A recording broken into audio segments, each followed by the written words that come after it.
हाय, hello, नमस्कार. आशूच्या mini ब्लॉगमध्ये तुमचं परत एकदा स्वागत आहे. आज ना मला उठायला ना खूपच उशीर झाला होता. लगे ऊनच पडलं होतं. म्हणलं आधी ना ब्रश वगैरे करून घ्यावं. त्यानंतर ना लगेच ना तोंड वगैरे धुवून लगेच ना डाळ वगैरे फोडणीला दिली. आणि किट्टूचं काय चाललं होतं काय माहीत. तो आंबा काढून ना बाहेर ठेवत होता ना अजून फ्रीजमध्ये ठेवत होता. त्यामुळे काय किट्टूची मस्ती वगैरे चालू होती. म्हटलं किट्टूची चालू द्या मस्ती, आपले कामं वगैरे आवरून घ्यावं. त्यामुळे ना आधी ना भांडे वगैरे घासून घेतले. आणि किट्टूला खायचं होतं चिक्कू. ते कच्चेच होते तरी पण ना मला फोडायला लावत होता. आणि काय त्याला चिक्कू वगैरे खाऊ घातली. म्हणलं आता बेडरूम वगैरे आवरून घ्यावी. त्यामुळे ना बेडरूम आवरायला आले होते वर. काय रोज रोज तेच काम, झाडू वगैरे मारून घेतलं. बेडशीट चेंज केली होती आज.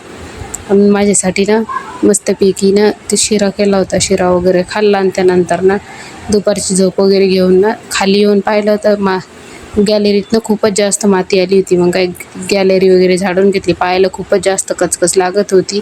त्यानंतर ना लगेच तोंड वगैरे धुवून ना म्हणलं आता स्वयंपाकाला लागावं.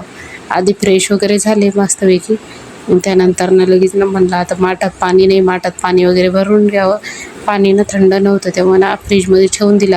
आल्यावर लगेच ना थंड पाणी लागतं त्यामुळं ना एक बॉटल तांब्या भरून ठेवून दिला. आणि कणिक मळून ठेवलं होतं. त्यानं काय कणिक वगैरे मळून ठेवलं होतं आणि पीठ संपलं होतं. म्हणलं आधी ना डब्बा वगैरे घासून घ्यावा. त्यानंतर ना लगेच चपात्या वगैरे करायला घ्या. चपात्या वगैरे झाल्या होत्या. त्यानंतर सुकं चिकन केलं होतं आणि इकडं ना चिकन रस्सा केला होता. आणि म्हणलं वाढून वगैरे दिलं. बाय, आजच्यासाठी इतकंच. भेटूया उद्याच्या ब्लॉगमध्ये. असेच नवीन नवीन व्हिडिओ पाहण्यासाठी मला नक्की लाईक सबस्क्राईब करा. व्हिडिओ आवडल्यास शेअर करा.